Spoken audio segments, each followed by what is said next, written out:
డెలిబరేట్గా చెప్తున్నారు. మీరు చెప్పారు మధ్యాహ్నం. మరి ఇప్పుడు మీరే మతం అని, మీ మతం ఏంటి చంద్రబాబు నాయుడు గారు?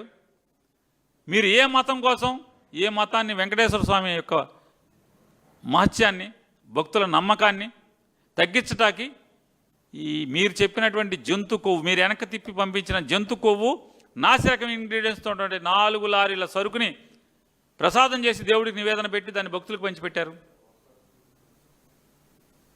మీరేమవ్వాలి ఇప్పుడు చెప్పండి?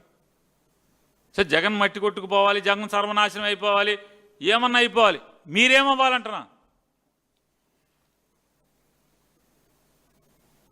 ఇది దుర్మార్గం కాదా అని అడుగుతున్నాను. నీచం కాదా మీకు? నీచం కాదా ఇది?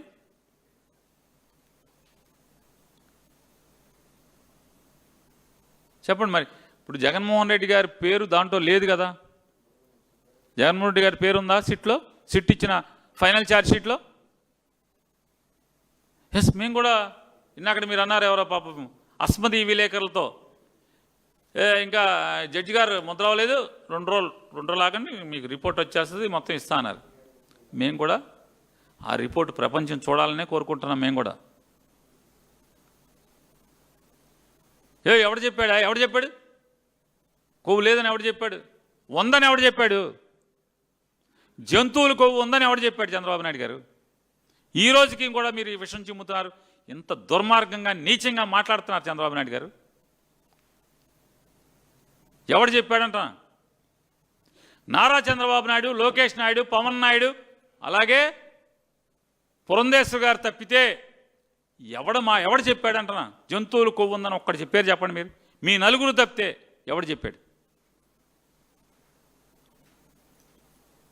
మీ నలుగురే కదా చెప్పింది.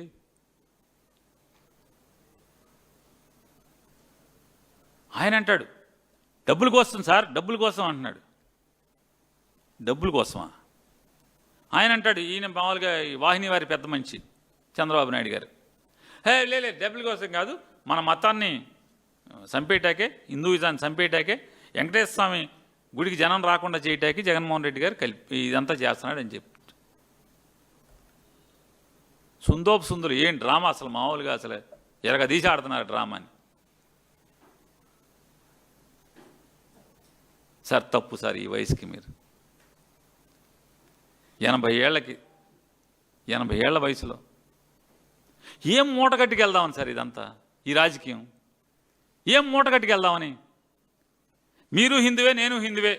పవన్ కళ్యాణ్ రకరకాలు, ఒక సంవత్సరంలో క్రిస్టియన్ ఉంటాడు, ఒక సంవత్సరంలో ఏది మన పేరంటే ముస్లిం ఉంటాడు, ఒకప్పుడు ప్రస్తుతం హిందువుగా ఉన్నాడు. అంటే ఆయనకు ఒక పీరియడ్ లార్వా, ప్యూపా, లార్వా ఇట్లా దశలు ఉంటాయి కదా. సీతాకోక చిలుక, గొంగళ పురుగిగా అట్లా దశలు ఉంటాయి ఆయనకి. ఒక దశలో యేసుక్రీస్తు, ఒక దశలో అల్లా, ఒక దశలో ఇప్పుడు ప్రస్తుతం హిందూ, నెక్స్ట్ ఏముంటుందో తెలీదు. కాబట్టి వాళ్ళిద్దరు తీసేయండి. సిక్కు నవ్వకండి, సీరియస్.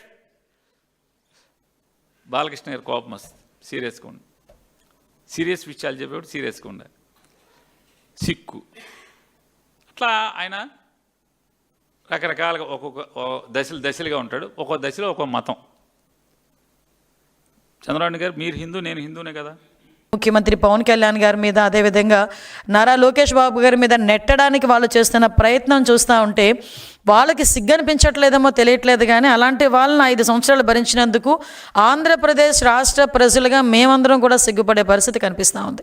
నిజంగా నేను ఒకటే అడుగుతున్నానండి, నిన్న మొన్న కూడా చూశాను, ఎక్కడైనా వాళ్ళలో పశ్చాత్తాపం కనబడుతుందా?